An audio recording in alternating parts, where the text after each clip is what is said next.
Thank you. Merci. Oui, bonjour, merci d'être là. Donc, effectivement, je vais vous parler de la scène artistique à Hong Kong, avec le thème de la résistance. Peut-être avant d'aborder ce thème de résistance, quelques mots rapides sur Hong Kong à proprement parler. Donc, c'est un groupe d'îles situé dans le sud de la Chine qui compte à peu près 7 millions d'habitants, pour se faire une idée. Donc, pendant 150 ans, ça a été en fait une colonie britannique. Et le territoire a été rendu à la Chine en 1997 avec en fait un statut assez particulier de un pays, deux systèmes. Donc Hong Kong a conservé sa monnaie, son système politique et juridique, et ce jusqu'en 2047, où le territoire sera rendu complètement à la Chine. Donc c'est un contexte important à avoir en tête pour comprendre la création artistique.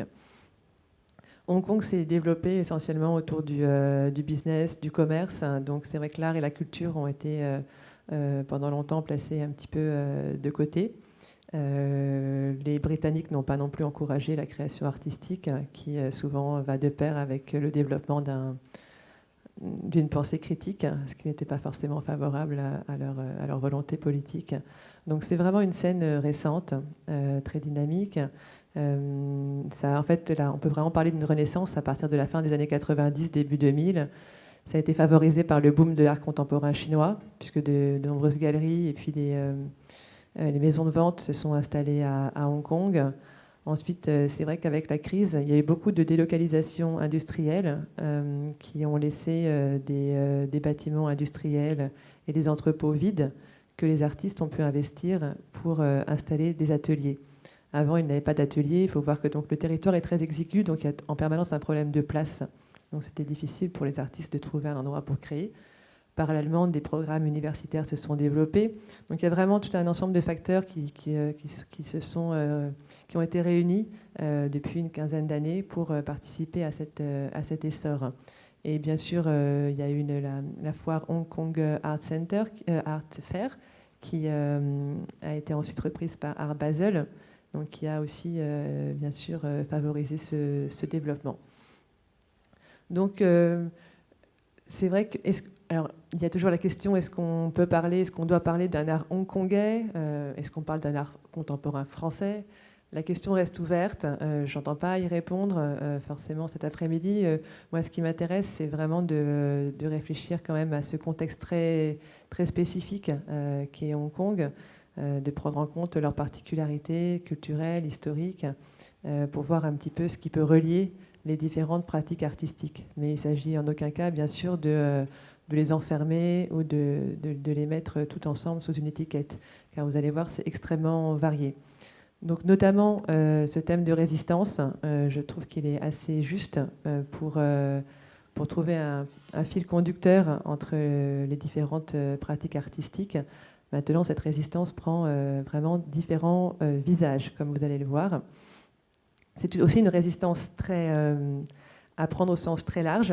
C'est une résistance à la fois au libéralisme, une résistance au système du marché de l'art, mais aussi à nos modes de vie, à l'urbanisation croissante, aux pertes de valeurs, pertes d'identité, et bien sûr, et de plus en plus, une résistance politique. Donc ce thème résistance est aussi à considérer au sens large.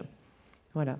Donc, pour cette introduction, j'ai choisi cette image en fait, qui vient d'une vidéo de l'artiste Yoking Tan, qui montre un petit peu le contraste, déjà pour commencer, qu'il peut y avoir entre l'idée qu'on se fait de Hong Kong, donc, qui est le temple du libéralisme, avec le lion de la HSBC, donc la grande banque, qui est ici en carton. Et donc c'est une vidéo qui montre cette vieille personne qui est donc tout en bas de l'échelle sociale et qui va pousser ce lion en carton pour l'amener à un quai où elle pourra donc toucher quelques Hong Kong dollars en échange du poids de ce carton. Donc c'est pour aussi rappeler que Hong Kong n'est pas qu'un centre financier et commercial. Sur les 7 millions, on compte à peu près 1,3 million de personnes sous le seuil de pauvreté. Donc montrer aussi les aspects cachés et invisibles fait partie de cette forme de résistance. Donc on peut passer à l'image suivante. Alors, donc je parlais de libéralisme, et bien sûr, l'argent est au cœur de la société hongkongaise. D'autant plus qu'en Chine, la culture de l'argent est très importante. C'est une façon de montrer sa réussite sociale. Donc, c'est quelque chose qui se montre. On en offre au Nouvel An, on en fait brûler au moment de la mort des personnes. Donc, c'est vraiment au cœur de la société. Mais en fait, donc là, un artiste comme Quang Shengxi, c'est un artiste qui est né en 1980, s'amuse aussi de cette avidité qu'on peut avoir face à l'argent. Donc c'est une petite vidéo, enfin il y a une série de vidéos différentes où c'est la monnaie qui change en fait. Donc il a fait ça avec pas mal de monnaies différentes, le dollar, le yen. Et donc on voit une main comme ça qui compte des billets et en fait on se prend à compter les billets avec lui. Et donc il nous prend au piège de justement notre propre avidité où on a envie d'en avoir plus et comme c'est monté en boucle, en réalité la liasse ne s'arrête jamais.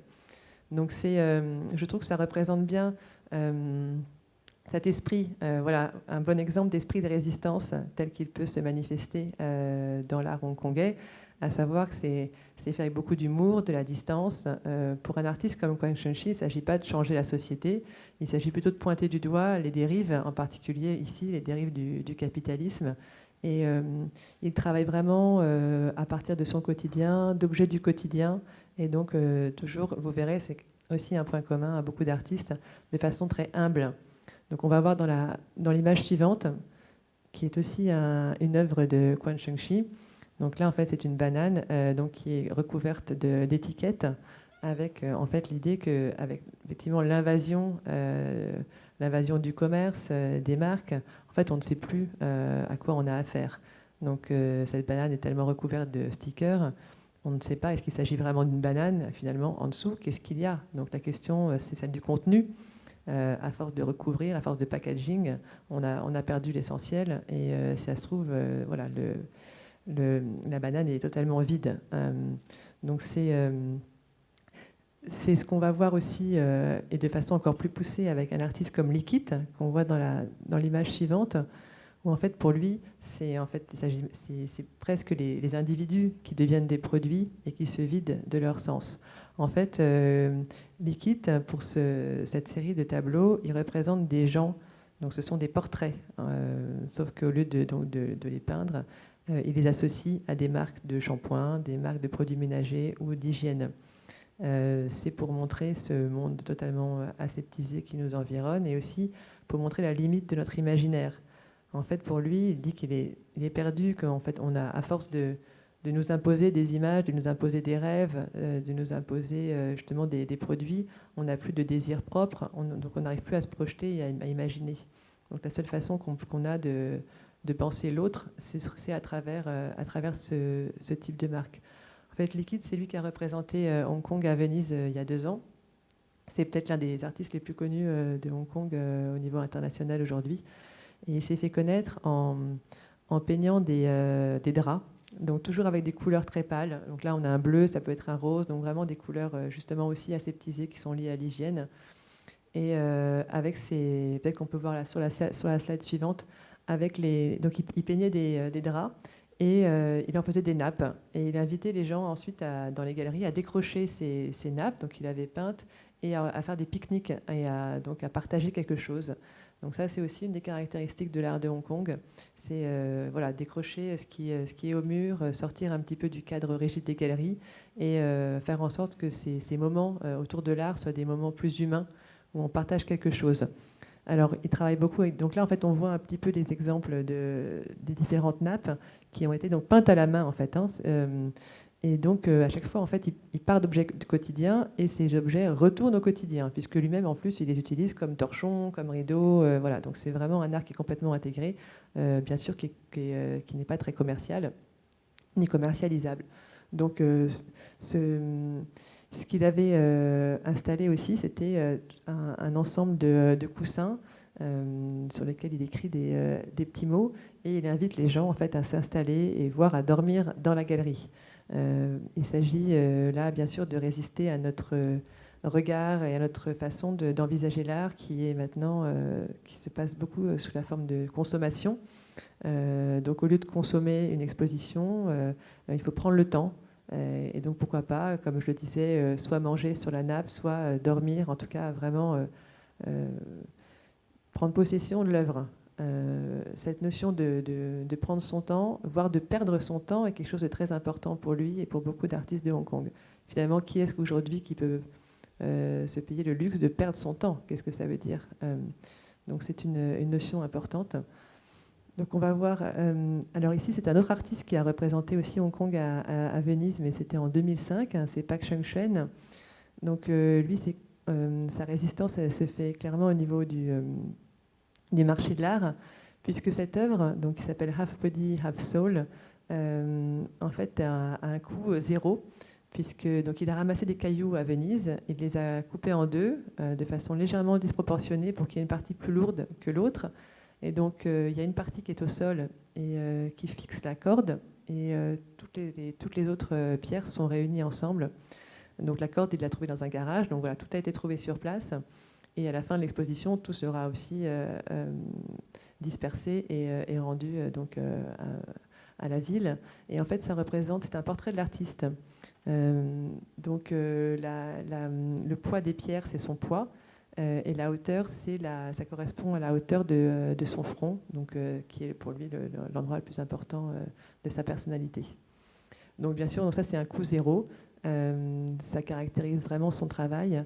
Pak Chung-chuen, il a longtemps écrit pour un journal et en fait, il donnait des petites instructions qui sont pour lui vraiment qui représentent sa démarche artistique, qui sont par exemple aller dans un supermarché, acheter une demi-pastèque et quand vous la mangez, vous pensez à la personne que vous ne connaissez pas qui est en train de manger l'autre partie.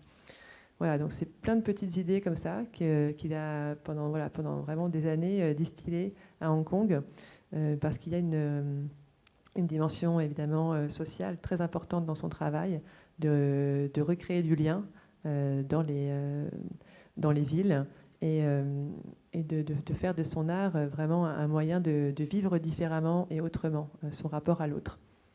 Donc là, en fait, c'est toujours Pak Chung-chuen.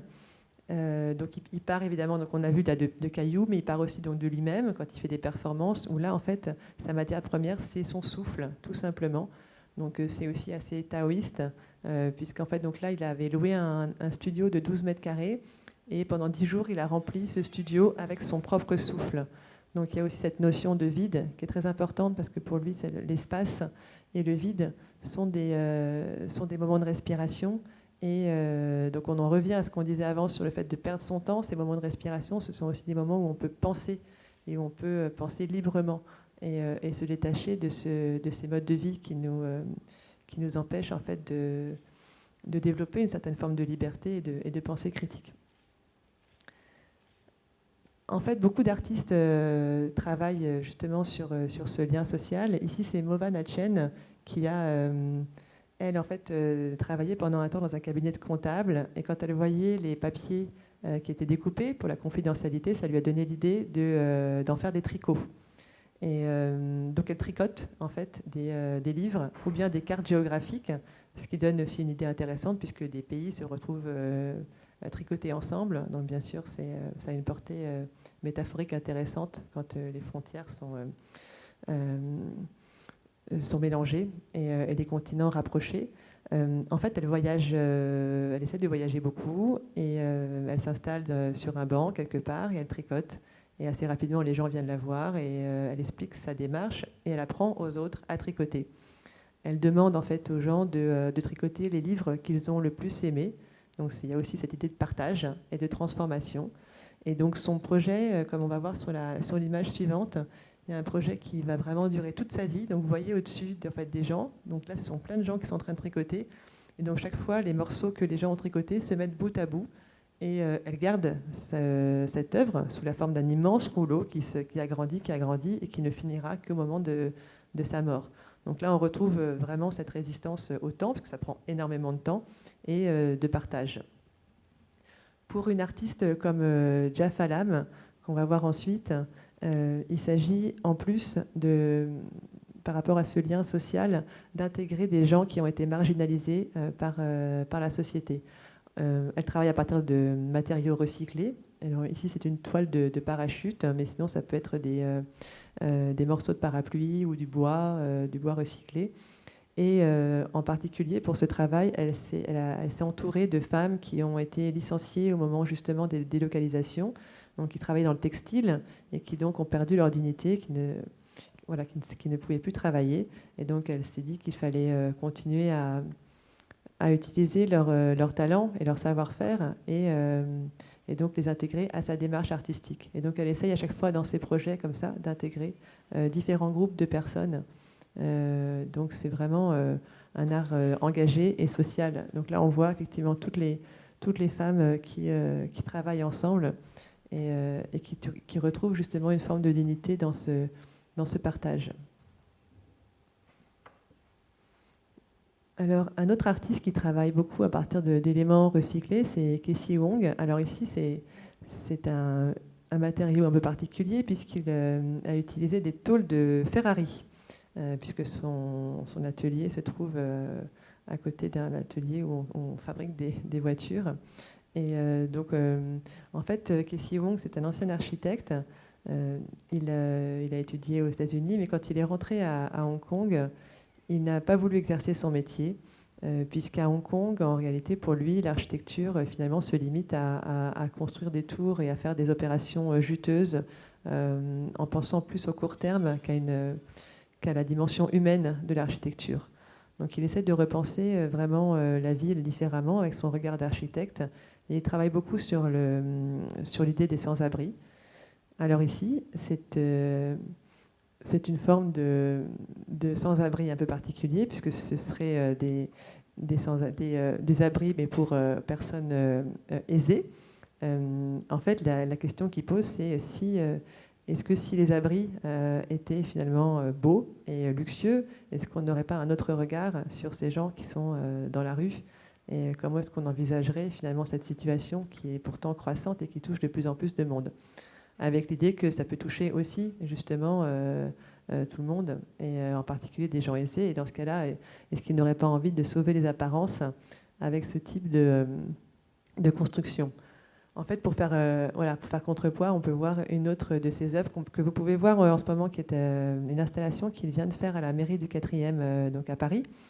Donc c'est aussi sur le thème des abris, cette fois-ci en bois recyclé, brûlé.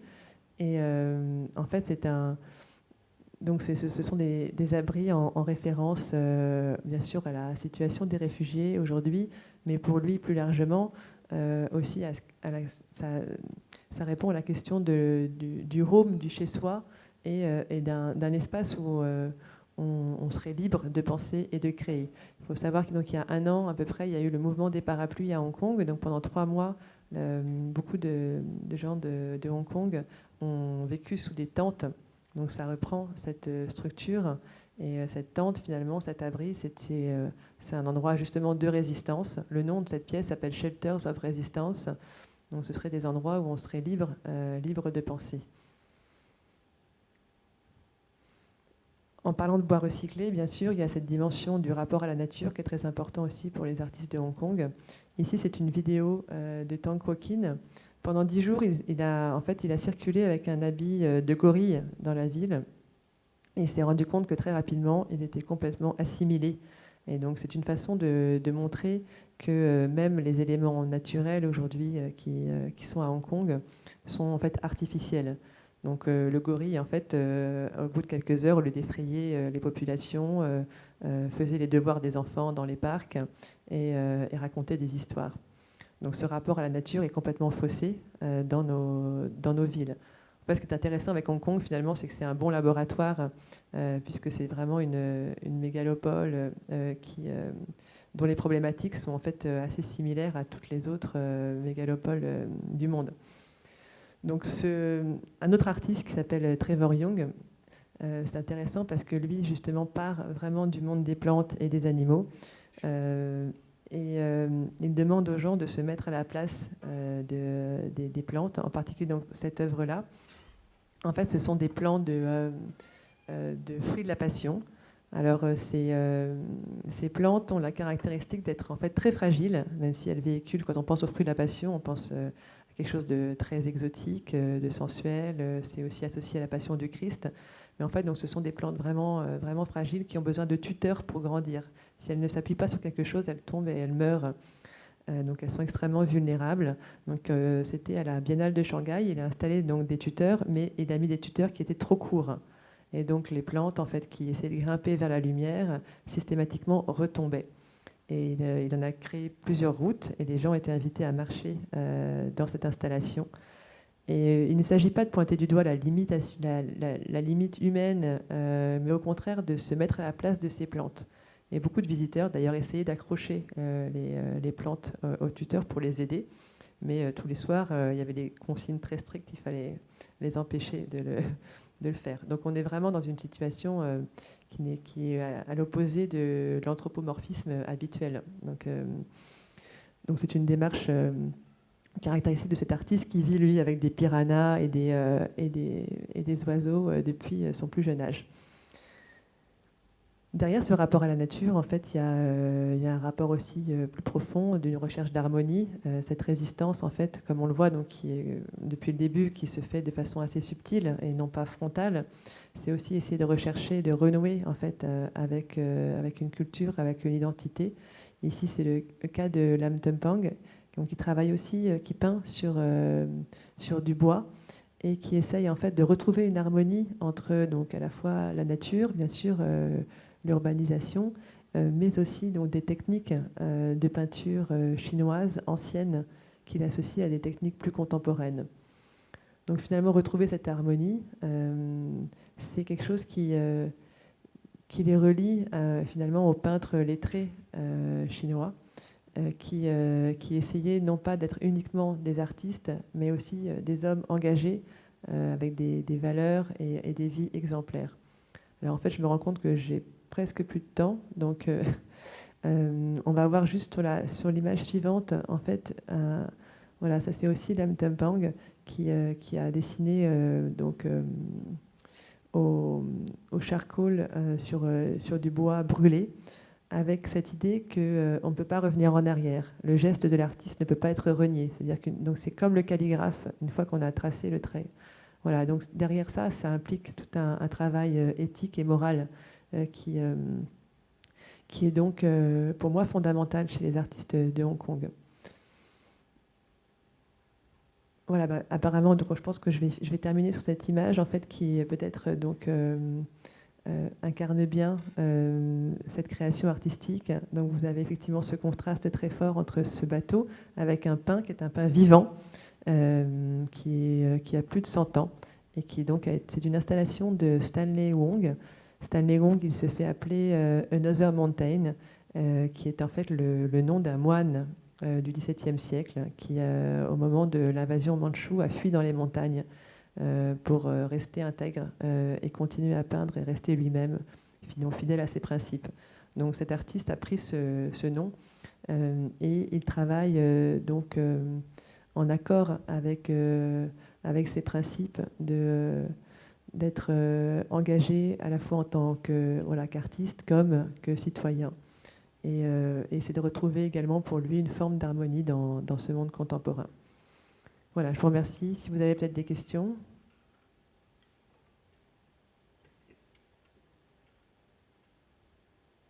En fait, j'ai manqué un petit peu de temps, mais c'est vrai qu'il y a la question politique, bien sûr, qui est très importante. Mais en 2 mots, donc j'ai parlé du mouvement des parapluies. Les artistes, en fait, préfèrent ne pas réagir de la même façon, de façon immédiate à ce qui s'est passé. Donc ça va toujours se faire par des biais plus indirects et plus subtils, avec l'idée que l'art politique finalement n'a pas d'impact et qu'il vaut mieux donc prendre du recul et essayer de transcender en fait, ou en tout cas de transformer les événements et ne pas y répondre de façon directe. Voilà, merci.